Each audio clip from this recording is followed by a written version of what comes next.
এখন তিনি তার ছেলেকে কি বললেন? ওয়াইজ ক্বালা লুকমানু লিইবনিহি ওয়া হুয়া ইয়াইযুহু।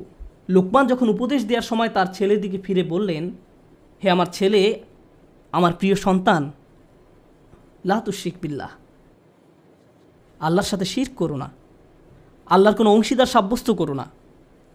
কিন্তু আলোচনার সূত্রপাত তো শিরক দিয়ে হয়নি, মূর্তি পূজা নিয়ে তো এই কথাবার্তা শুরু হয়নি। আলোচনা তো ছিল কৃতজ্ঞ হওয়া নিয়ে।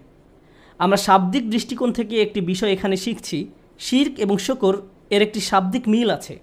কিন্তু আরেকটি বিষয় আমাদের এখানে জানতে হবে, আল্লাহ আমাদের এখানে শেখাচ্ছেন তার সাথে আমাদের সম্পর্কের মূল কেন্দ্রবিন্দু হলো আসলে কৃতজ্ঞতা। আমাদের আল্লাহর প্রতি যত ধরনের অনুভূতি রয়েছে, আমরা তার দাস, আমরা তাকে ভয় করি, আমরা তার কর্তৃত্ব মেনে নিয়েছি, আমরা জানি যে তিনি আমাদের সৃষ্টিকর্তা, এই সব কিছুই সত্য। কিন্তু এই সব কিছুর মাঝে আল্লাহর সাথে সত্যিকারের সম্পর্ক তৈরি করতে হলে আমাদের অন্তরে যা থাকতে হবে তা হলো কৃতজ্ঞতাবোধ। যদি অন্তরে এর উপস্থিতি না থাকে, তাহলে অন্তর এমন এক ধরনের শিরকের বসবাস হবে যার সাথে আমরা যুদ্ধ করে পারবো না। কারণ এটা দেখতে মূর্তির মতো নয়, এটাকে দেখতে মিথ্যে কোনো খোদার মতো মনে হয় না। এটা এমন এক ধরনের মূর্তি যার বসবাস অন্তরে।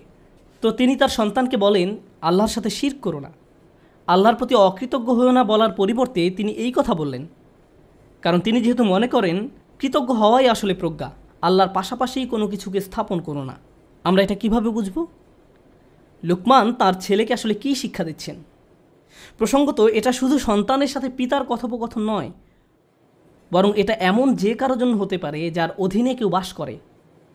আপনার জীবনে যদি এমন কেউ থাকে যে আপনার কাছ থেকে প্রজ্ঞার তালাশ করে, বিশেষত আমি বাবাদের উদ্দেশ্যে বলছি, এমনকি এর বাইরেও আপনি হয়তো বড় ভাই, আপনি এমন পজিশনে আছেন যেখানে অন্যরা আপনার অনুসরণ করে, সেক্ষেত্রে আপনার উচিত এই শিক্ষাটি তাদের নিকট পৌঁছে দেয়া।